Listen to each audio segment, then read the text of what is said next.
የሰው ፍቅር ገደባል። ሰው እንኳን ሊሞትላችሁ አይታመምላችሁ። በጣም የሚወዳችሁ ሰው አይታመምላችሁ፣ መድኃኒት አይውጥላችሁ። ክፉ ከሆነው ከአሁኑ ዓለም ያድነን ዘንድ ራሱን ሰጠን። ሰው አስተያየት ነው የሚሰጥ፣ ሐሳብ ነው የሚሰጥ።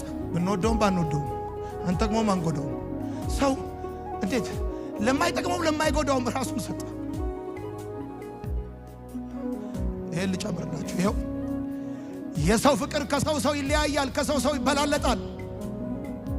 ዛሬ የገላትያ መጽሐፍን ጥናት ስጨርስ በጣም ውስጤን ካስደሰተኝና እጅግ ካሳረፈኝ ሐሳብ አንዱ ይሄ ነው።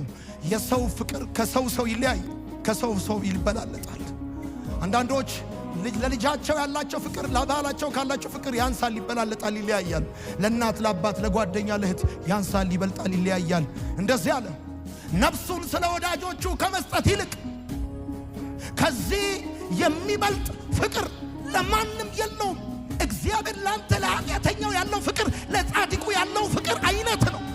ላንተ ለድሃው ያለው ፍቅር ለሀብታሙ ያለው አይነት ፍቅር ነው። ሰው ለድሃና ለሀብታም አይነት ፍቅር የለውም።